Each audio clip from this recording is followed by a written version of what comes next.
आप सबको जय मसीह की। आज का वचन निर्गमन अध्याय 36।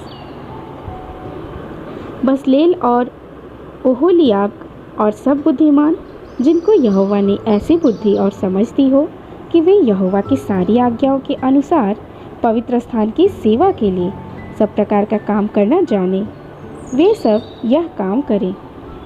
तब मूसा ने बसलेल और ओहोलियाब और सब बुद्धिमानों को, जिनके हृदय में यहोवा ने बुद्धि का प्रकाश दिया था, अर्थात जिस जिसको पास आकर काम करने का उत्साह हुआ था, उन सबों को बुलवाया। और इस्राएली जो भेंट पवित्र स्थान की सेवा के काम और उसके बनाने के लिए ले आए थे, उन्हें उन पुरुषों ने मूसा के हाथ से ले लिया।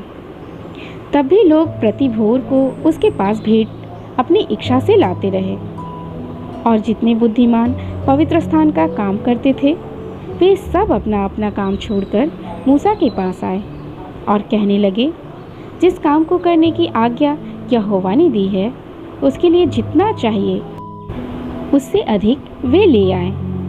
तब मूसा ने सारी छावनी में इस आज्ञा का प्रचार करवाया, क्या पुरुष क्या स्त्री कोई पवित्र स्थान के लिए और भेंट ना लाए।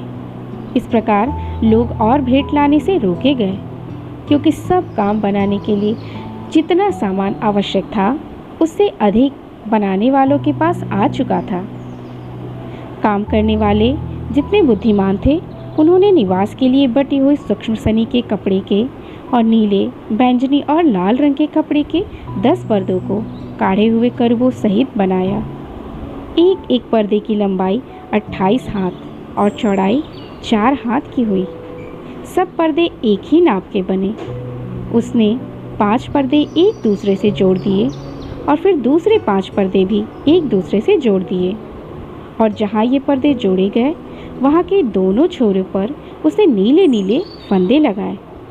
उसने दोनों छोरों में 50-50 फंदे इस प्रकार लगाए कि वे एक दूसरे के सामने थे।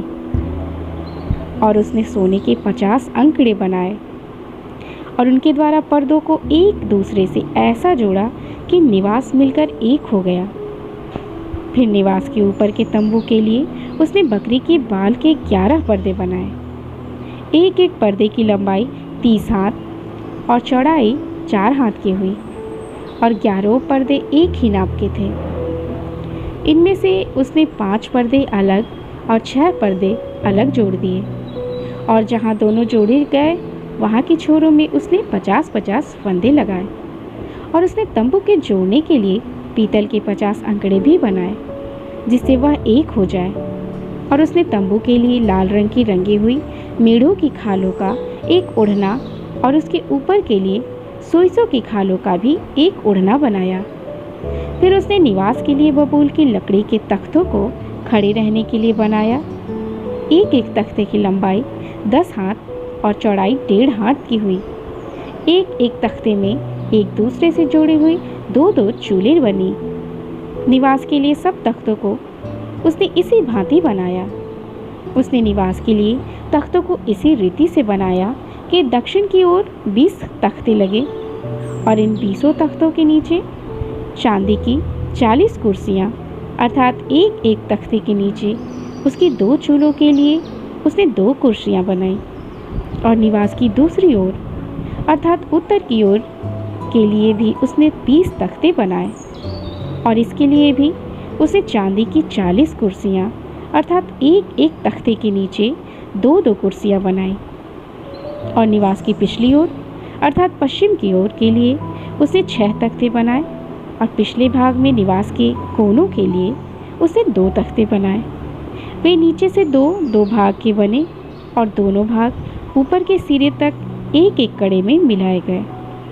उसने उन दोनों तख्तों का आकार ऐसा बनाया, इस प्रकार 8 तख्ते हुए और उसकी चांदी की 16 कुर्सियाँ हुई, अर्थात एक एक तख्ते के नीचे 2-2 कुर्सियाँ। फिर उसने बबूल की लकड़ी के बेड़े बनाए, अर्थात निवास की एक ओर के तख्तों के लिए 5 बेड़े और निवास के दूसरी ओर के तख्तों के लिए 5 बेड़े।